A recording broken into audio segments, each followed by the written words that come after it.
All right, so I had the idea to meet with a friend of mine, Jashon Ervin. I think you're going to find his interview to be enlightening. I had a great time at the thought of getting this thing together. So without further ado, it's Jashon Ervin on this interview. Conceptualization, what your concept of policing should be and is.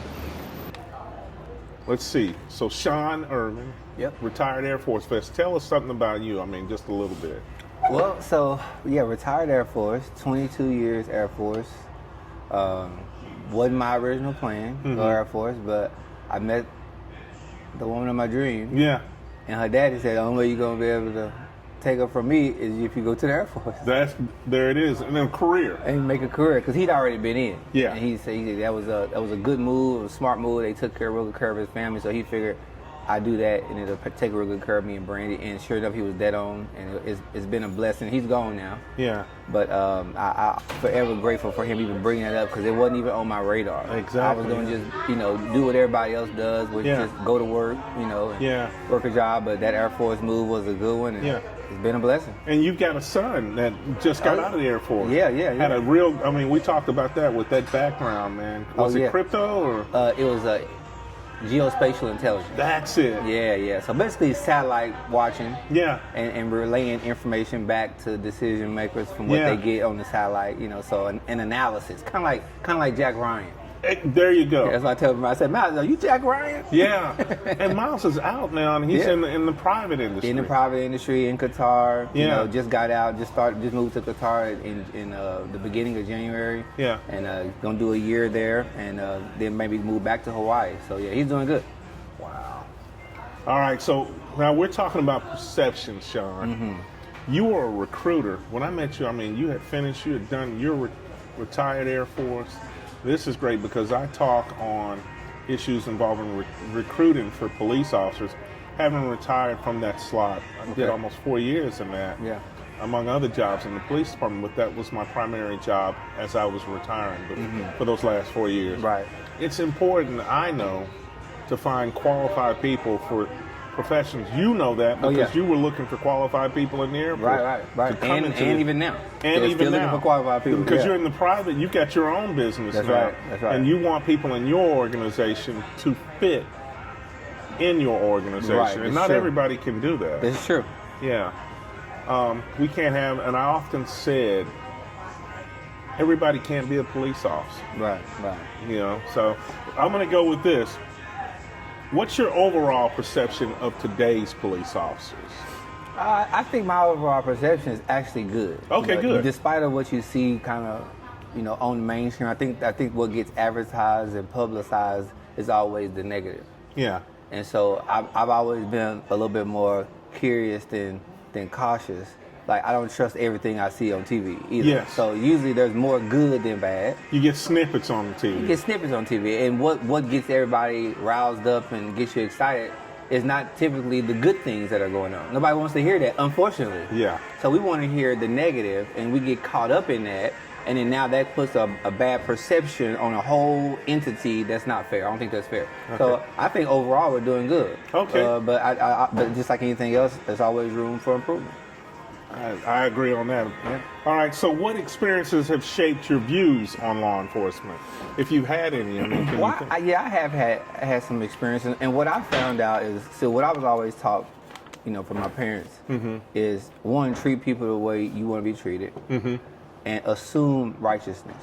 Okay. And by that I mean assume people have the best interest, like they aren't purposely trying to make a situation a worse situation. Maybe I'm just misinterpreting how they're perceived. So I'm assuming that you have good intentions. And so I've always approached, if I've ever gotten pulled over or any situation with law enforcement, I just treat them like I want to be treated. And if there ever is any like an issue, well, maybe it's just a misunderstanding. Yeah. Versus this is how you are and who you are, and I'm gonna label you as this or that. So and so that's always worked out. I think good energy returns good energy. I believe in that. That's a good way of putting it, too. And so I always keep my energy good, right? And so I always get that back. And so I don't have any issues with that, not just with law enforcement, but really with anybody. Because I think it's important to be mindful of what you're putting out, because you're going to get that back. True. That's just kind of how life works. And, so when you think about it like that, we actually have the control. Okay. Have you had any personal interactions with police that influenced your opinion? Yeah, I would say I have, and mostly just, the random, getting pulled over. And then people like you who are in law enforcement. Yeah. I've met you, and obviously we're friends, right? Yeah. And so, but my experience with people that when I've gotten pulled over for is really just that more de-escalation. Yeah. And I think law enforcement, whenever there's an issue, it's probably some element of fear in there. True. And so that's, you got to just consider that. If it's they're fearful, you're fearful. And then people make bad decisions when they're scared. So you gotta just kind of de-escalate.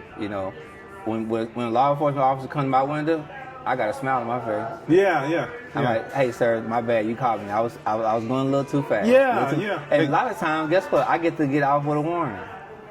Because that energy. So I've always had really good experiences. Good energy I've never gives had good officer discretion. Right. Yeah. So I've always had good experiences, and then of course when I think about people who've had bad experiences, when I look at the situation, I'm like, okay, there was something that you could have done too. Yeah. To de-escalate. Yes. Somebody who's already a little fearful of the unknown. Yeah. They don't know what you got in your car. Yeah. Or what you have, so they're on guard. So you have to. It's not their job to de-escalate. Yeah. We were the one that got pulled over for something. True. So we need to de-escalate to bring everything down to a low level, and then usually end up with a decent experience. They just doing their job. I agree 100% on that too. Yeah. All right. So how do you think police officers are perceived within the African American community? I mean, you grew up in Fort Worth.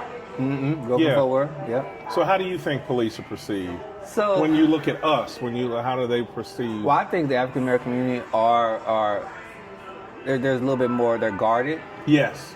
And they're fearful of the police because and you got to think about it too. In our communities, there are a lot of things that go on. True. And there's a reason why a house in one part of town has a value versus a house in another part of town. Yeah. It ain't just where it's at. It's because of what goes on at one location versus the other location. And so when the police arrive in that situation, everybody's on guard. Everybody's, it's a different vibe. They're scared and running from the police versus other communities. They're like waving at the police. Exactly. Yeah. So it's still internal. Like we still have to fix that. It's not the police officer's fault. They're pulling up to, it's like when I deployed and we went somewhere that was hostile, that we knew was hostile.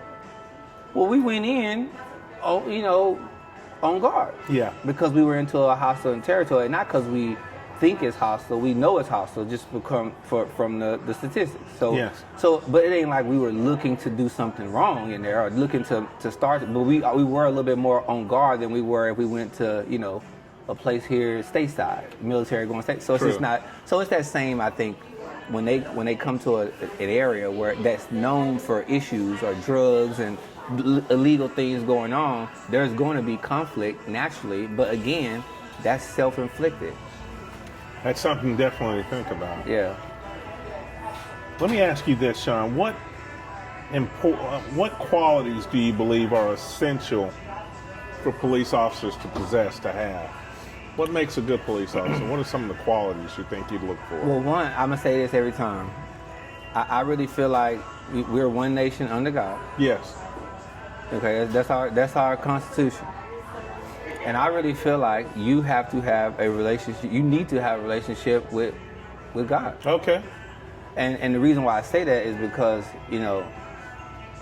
our goal in the community, whether you're law enforcement or not, is to serve God's people. Yes. Well, how can you effectively serve God's people if you don't even know the plan that He has for your life? So you need to have a relationship with Him so you know how to properly serve His people. Okay. So I think that's important. And then I also think it's important for those who are in law enforcement to practice and understand just the mental side that people deal with. Because a lot of things can be de-escalated, just understanding how people react to certain things and and being more empathetic, not sympathetic, but empathizing. Like, there's a difference. There's a difference. Don't feel sorry for me, but try to put yourself in my shoes for a second and assume righteousness. Assume that I'm not trying to do anything bad first until I give you a reason to change that assumption. Exactly. But assume that this is a healthy, normal situation, but I am prepared and ready if it turns and goes 180 degrees. I'm ready for that, but I'm not going to assume the negative, and then now I'm trying to calm myself down. Assume righteousness first, and that'll keep even the police officer a little bit more in check. I just think having that kind of skill set and being trained on it and maybe even getting recognized for being really good at that, I think that's a big deal. I think other police officers, when they see, okay, I see how he do it, let me learn how to do it like that. And it becomes like a copycat, you know? You just figure out how, okay, hey man, when I handled a situation like that, man, it went crazy, but when you did it, it was like an easy situation. What did you do? Yeah. So that kind of teaching and coaching each other and iron sharpening iron, I think that should be going on in law enforcement. I definitely like that. Yeah. How do you feel about the current training practices for police officers? Well, I'm not real familiar with what goes on. Okay. But I'd imagine, I mean, again, the masses are doing a good job. Okay. If you think about it like that, if it was a real problem with training, you would be able to see it in the masses, not in these individual little isolated incidents. There you go. Yeah. If it was a major problem, like a citywide problem, a statewide problem, country problem, then it would be evident. Yeah. But when I look around, I go somewhere and I'm involved, I see a police officer pulling somebody over, and I'm watching. For the most part, it's a simple transaction. It's a simple. Every now and then you get an escalated situation. True. And so I think it's not fair to say that we got a training problem. Okay. You might have a personnel problem. Yes. But necessarily a screening problem, mental screening. I can't even, man, we're gonna have you back. When I talk about screening, when I think on that issue, screening is a big part of getting a good police officer. That's right.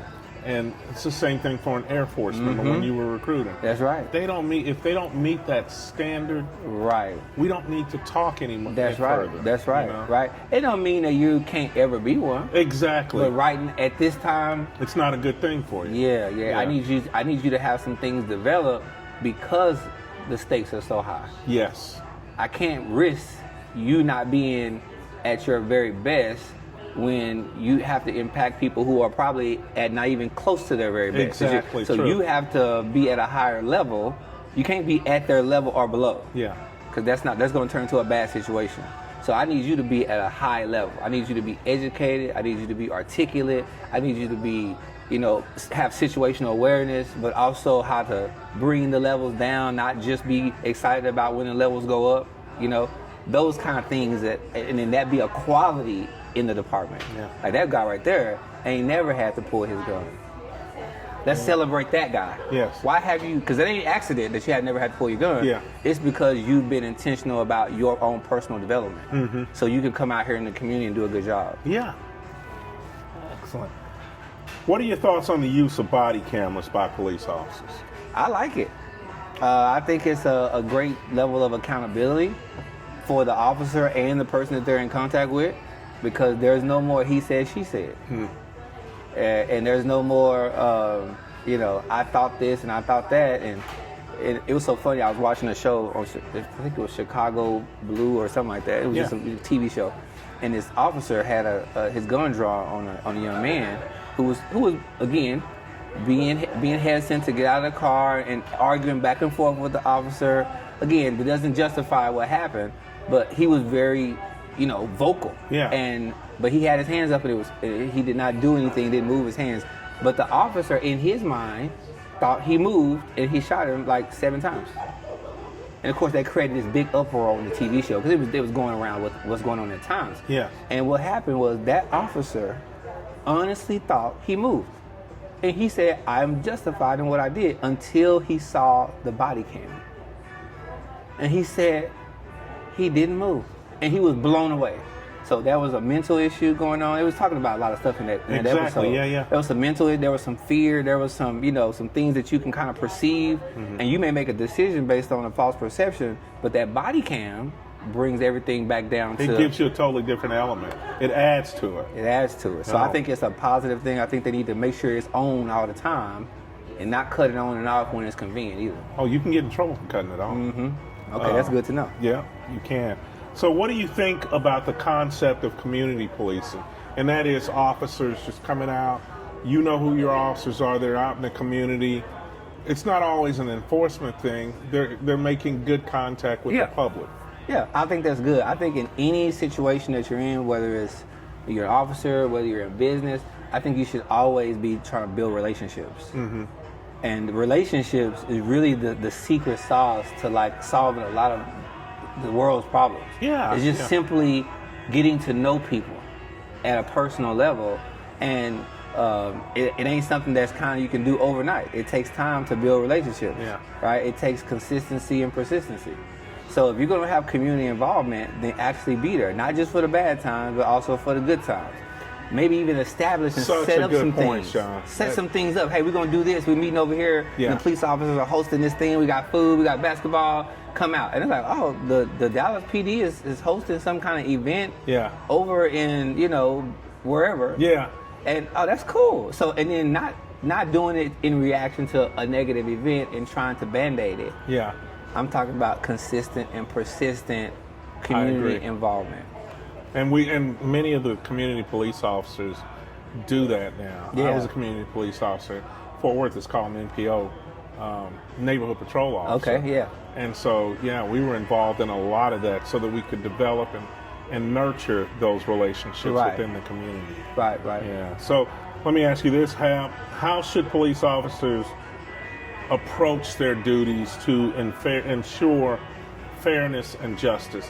How do you think they should approach it? I think it kind of goes back to what I said too about being empathetic. Yeah. I think if you approach everything with an empathetic mindset, not even a sympathetic, because that can cause you to do some of the wrong things. Yeah. But you're empathizing with where a person is and putting yourself in their shoes for that moment. Yeah. I think that'll help you be able to meet them where they are a little better. And really the whole purpose is not to you to go down to their level, but to bring them to yours. It makes sense. Yeah. It does. What do you think about the idea of defunding the police? Yeah, I don't think that's a good idea. Who does it hurt most if you defund the police? I would say the community. Yeah. And the police officers, because we put so much money in so many things that I really feel like don't even really matter. And I think I'm putting that right there with teachers, police officers, and teachers. I really honestly feel like should be some of the highest paid city. That should be the highest paid city job you can get. Yeah. Is a police officer and a teacher. Okay. You get paid real well. You have all the state-of-the-art equipment. Because your job is to serve the people. Yes. That's your job.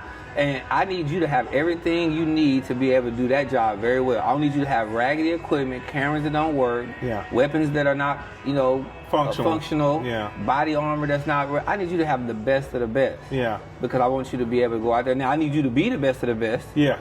But I need you to have the best of the best so that way you can do a good job of policing the community that I'm thankful that I get to live in. I get to get up and check my mailbox and don't have to worry about being robbed and killed and taken hostage. I need you to have everything. Drones. Yeah. I love the idea of having drones involved in the routine. That technology is something. I know. So we use it so many different places. Yes. I think it should be used. When a cop pulls over somebody, I think a drone should be hovering around that whole thing, watching it, and then the drone take off and go back to the headquarters. Yeah. I think that would be bad. I think that'd be awesome. We're going to come back to that. Now, how important, and this is an interesting question, how important is it for police officers to reflect the demographics of the communities they serve? I mean, when I was a recruiter, I'll give you some background on this. I looked at, in Fort Worth, how many black candidates we had coming into the academy, Hispanic candidates, Anglo, female. Right. And I had when I started checking out my competition, Dallas PD. There was a sergeant. I'm going to give him a shout out. Sergeant Gilstrap, who taught me one thing. He said, look, fairness is about making sure that you have the demographics equally represented. I never forgot that. Right.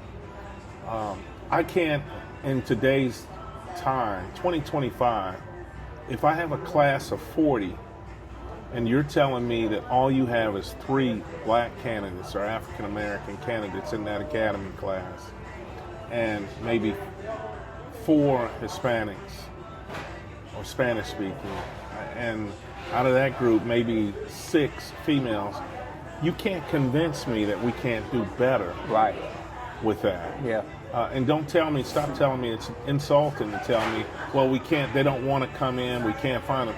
My thing is, you're not looking hard enough. True. And you know what it was like when you were a recruiter. Right. What do you think about the demographics, and do you want police officers that look like you in your communities? Yeah. Or does it matter at all? I think it does. I think just like, the military, when I was a recruiter, Yes. There was some emphasis on diversity. Yes. In that the military should look like the country that it's serving. Yes. It's very diverse. It should have a little bit of everybody in it. Yeah. Not just so we can look like this collage of people. Exactly. Yeah. It's more so is because every culture brings an element into that organization that if they're not there, it's not there. That's a good point. And so if you think about the military, not just trying to look like the country, but just trying to have those different peer groups inside of that organization to make sure we have clear understanding of each other, right? Yeah. That's a better way to understand it. I want to be able to understand anybody, Asian, Hispanic, white. I want to be able to understand. The best way to do that is to communicate with those people and get a chance to be empathetic to where they are, and then vice versa. So I think in law enforcement, you got to have that. They serve a diverse community. Everybody, because you got different parts of town. People live in different parts of town, but you want your law enforcement really community to look like the community, the city, the state that they're serving, and it should be super diverse. Just so we can understand everybody's viewpoints, have a better understanding, because a white officer may approach a situation based totally on different than a black officer, because the black officer is like, I know exactly what this situation is. Yeah. But if the white officer is not familiar with that, it's not his fault. He just haven't been involved in that culture at all, and you can't learn that in a book. True.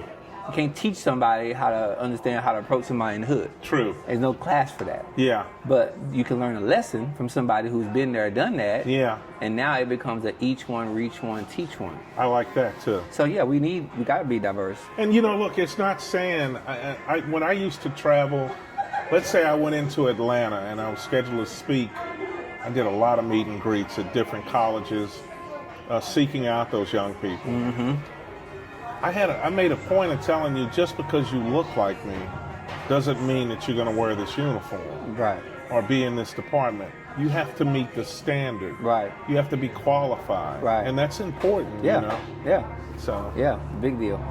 What do you think are the biggest challenges facing police officers today?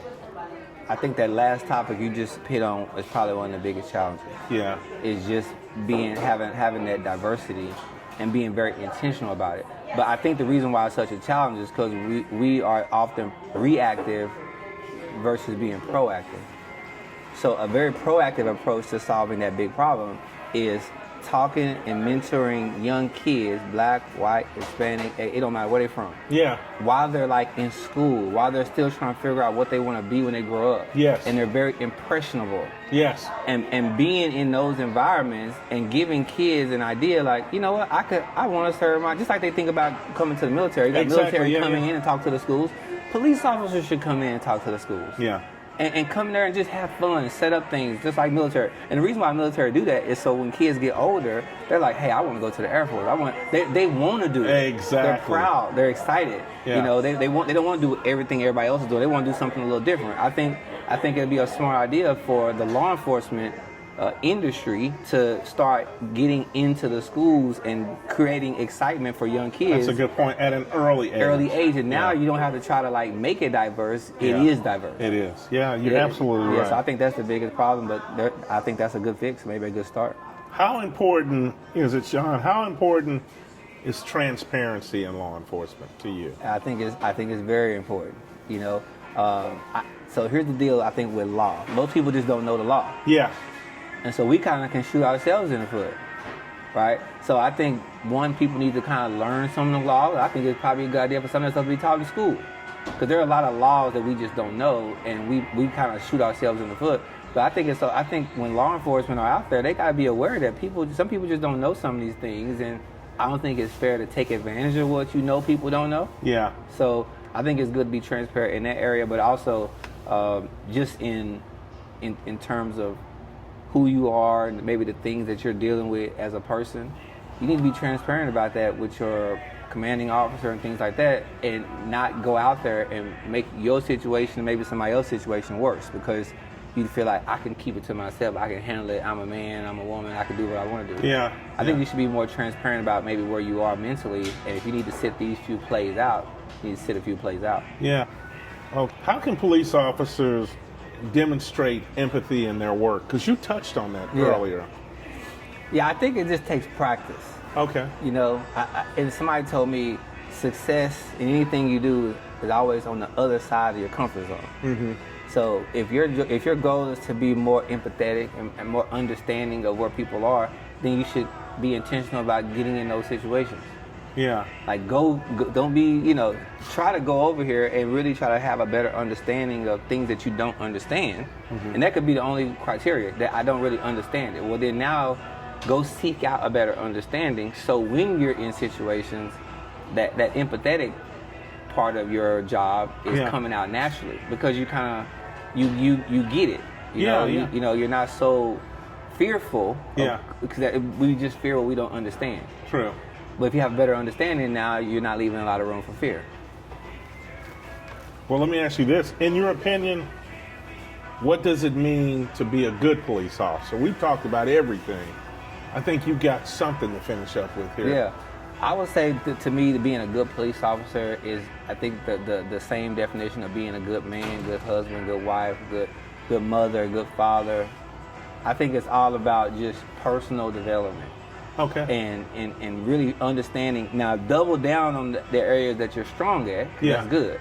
But then really be intentional about spending some time developing the areas where you're weak, and being honest with yourself about those areas, and reading the right books, John Maxwell, and Think and Grow Big, and these things that help you kind of change your thinking. Yeah. I think that's going to help a lot of police officers be the best versions of themselves, and not just because that's a good thing to do. You have a huge responsibility.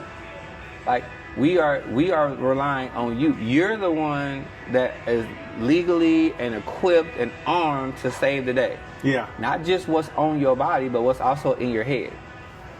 So you have to personally equip yourself to be ready to handle whatever life throws at you, because you signed up for that job. Sean, I'm going to tell you this. Thank you so much for allowing me to sit with you. Man, it was my pleasure. And this is Mr. Jashon Ervin, you all. Yes, sir. Good to meet you. All right, to Jashon, we're going to issue some gratitude here. Thank you for the interview.